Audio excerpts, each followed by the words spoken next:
नमस्कार, आप देख रहे हैं 4 PM और मैं हूं आपके साथ निधि तिवारी। बीजेपी सांसद ब्रजभूषण शरण सिंह को नाबालिग के यौन शोषण के आरोपों पर दिल्ली पुलिस ने क्लीन चिट दे दी है। साथ ही दिल्ली पुलिस ने नाबालिग पहलवान से यौन शोषण के आरोप को खारिज करने की कोर्ट में अर्जी भी दे दी है। दिल्ली पुलिस के मुताबिक नाबालिग पहलवान के आरोप पर कोई सबूत नहीं मिले हैं, तो अब आखिर क्या हो सकता है? क्या बेटियों की आखिरी उम्मीद सुप्रीम कोर्ट है? क्या बेटियों को न्याय अब केवल चीफ जस्टिस डीवाई चंद्रचूड़ ही दिला पाएंगे? क्योंकि सुप्रीम कोर्ट की दखल के बाद ही दिल्ली पुलिस ने ब्रजभूषण के खिलाफ FIR दर्ज की थी, और जब केवल एक FIR दर्ज करने के लिए बेटियों को सुप्रीम कोर्ट का रुख करना पड़े, उनका दरवाजा खटखटाना पड़े, तो क्या ये बेटियां न्याय की उम्मीद किससे करेंगी? आखिर क्यों नाबालिग को अपना बयान जो है वो बदलना पड़ा? पहलवान बार बार कहते रहे कि जब नाबालिग पहलवान ने मजिस्ट्रेट के सामने पहला बयान दिया था, तब अगर ब्रजभूषण को गिरफ्तार किया गया होता तो नाबालिग अपनी शिकायत वापस नहीं लेती, और इतना ही नहीं, अगर तब गिरफ्तारी हुई होती तो लड़कियां भी आगे आती और शिकायत करती। उन पर दबाव था, उन्हें धमकियां दी गई, यहां तक कि नाबालिग के पिता ने भी कहा था कि उन्हें धमकी भरे फोन आ रहे हैं, उन्हें धमकाया जा रहा है। पहलवान भी कहते रहे कि बार बार उन्हें धमकी मिल रही है, अगर उस समय ब्रजभूषण को गिरफ्तार कर लिया जाए तो फिर कार्रवाई हो सकती है। लेकिन क्योंकि बाहुबली सांसद लगातार बाहर रहा, उसे गिरफ्तार नहीं किया गया, तो आखिरकार नाबालिग के पिता को अपना बयान बदलना पड़ा। अब सवाल यह है कि पहलवानों का अगला कदम क्या होगा? साक्षी मलिक ने इस मामले पर कहा है कि हमारी लीगल टीम के पास 1-2 दिन में चार्जशीट आ जाएगी, फिर हमें पता चलेगा कि आगे क्या क्या धाराएं लगी हैं, और आंदोलन आगे जारी रहेगा या नहीं, ये भी हम चार्जशीट देखने के बाद ही बता पाएंगे। तो अब तो ये अदालत को तय करना होगा कि क्या करना है।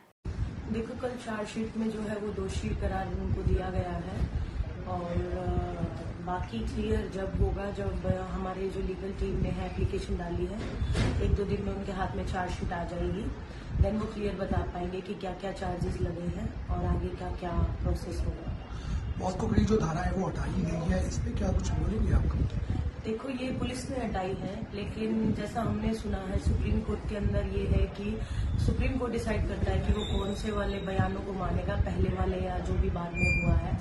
और रही बात उसकी, वो तो काफी दिन से हम बता ही रहे हैं कि उसका जो फादर है, उनकी पूरी फैमिली के ऊपर बहुत ज्यादा प्रेशर है। उन्होंने एक इंटरव्यू में बोला भी है कि मैं डिप्रेशन में हूँ, दबाव में हूँ। तो इससे तो क्लियर यही समझा जाता है कि उन्हें दबाव के कारण वो टूट चुके हैं।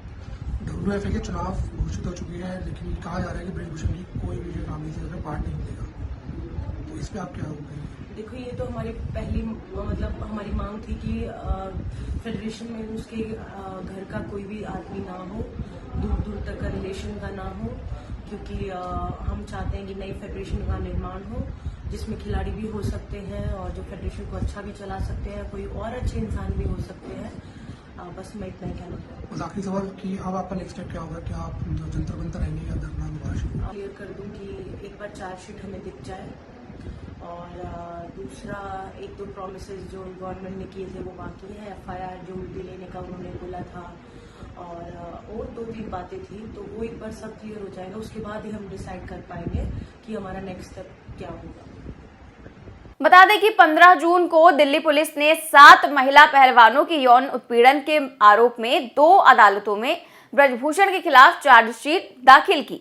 एक चार्जशीट 6 बालिग महिला पहलवानों द्वारा दर्ज कराई गई FIR पर राउज एवेन्यू कोर्ट में दाखिल की गई, जबकि दूसरी चार्जशीट पटियाला हाउस कोर्ट में नाबालिग पहलवान की FIR पर दाखिल की गई, जिसमें पुलिस ने नाबालिग द्वारा लगाए गए आरोपों में ब्रजभूषण को क्लीन चिट दे दी, क्योंकि यौन शोषण का केस दर्ज कराने वाली नाबालिग महिला पहलवान ने अपना बयान बदल दिया।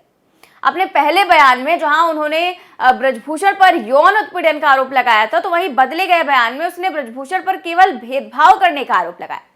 लेकिन अगर उसी वक्त ब्रजभूषण को गिरफ्तार किया गया होता तो शायद ये नौबत ना आती। और अब जैसे कि पुलिस ने नाबालिग के केस में क्लीन चिट दे ही दी है, अब उम्मीद यही कर सकते हैं कि जो दूसरी चार्जशीट दाखिल हुई है उसमें भी ब्रजभूषण को क्लीन चिट दे ही दी जाए, क्योंकि जब इतने गंभीर आरोप में पुलिस को कोई फर्क नहीं पड़ा, तो फिर इन 6 महिला पहलवानों का क्या होगा ये भी भगवान ही जाने। अब प्रधानमंत्री जी के पुराने बयान आपने सुने होंगे, जिसमें वो कहते थे कि बेटियों के साथ दुराचार करने वालों को फांसी पर लटकाया जाएगा।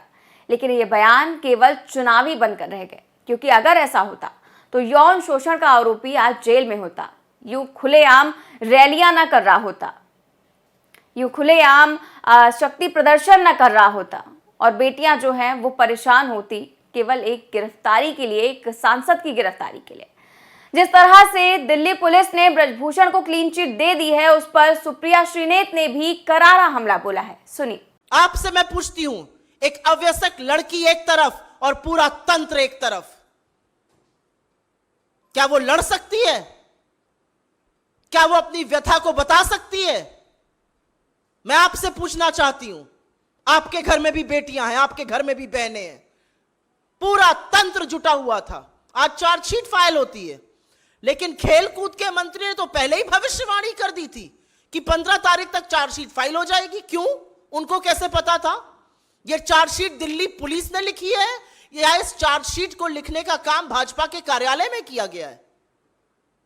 और कौन है दूसरी तरफ? इस देश की वो बेटियां जिन्होंने आपका मान बढ़ाया, जिनके साथ फोटो खिंचाते वक्त थकते नहीं थे मोदी जी, जिनको अपने घर की महिला लड़कियां बताते थे। 50 दिन से ऊपर हो गया, एक शब्द इस देश के प्रधानमंत्री से नहीं फूटा। यह अलग बात है कि उन बेटियों का अपमान, उन बेटियों के चरित्र पर सवाल उठाने का काम भाजपा के लोगों ने, इनके इकोसिस्टम ने किया, और मोदी जी चुप रहे और मोदी जी संरक्षण देते रहे। लेकिन यह पहली बार नहीं हुआ है और यह अंतिम बार भी नहीं होगा। भारतीय जनता पार्टी हर बार संरक्षण आरोपी को, बलात्कारी को, जो यौन शोषण करता है उसी को देती है।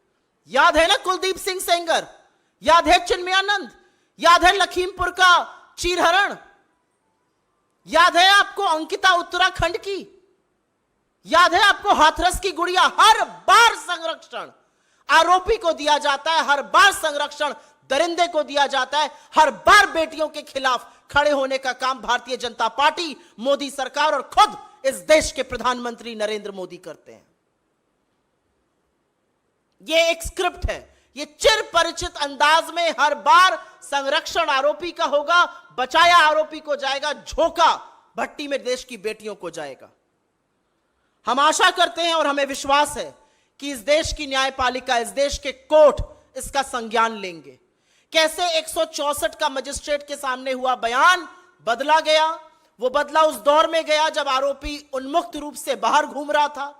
उसने क्या प्रभाव किसी पर डाला हमें नहीं पता है, लेकिन यह वही दिल्ली पुलिस है जिसने बिना वक्त गवाए, जिसने बिना वक्त जाया किए क्लीन चिट दे दी इस पूरे मामले में।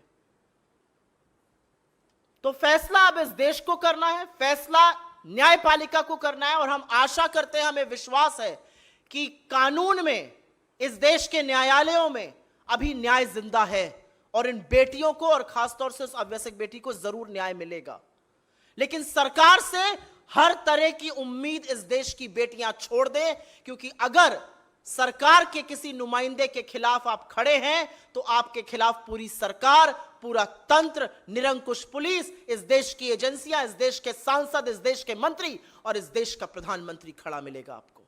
तो सुप्रिया श्रीनेत कह रही हैं कि हमें विश्वास है कि देश की न्यायपालिका इसका संज्ञान लेगी, लेकिन क्या सच में ऐसा होगा?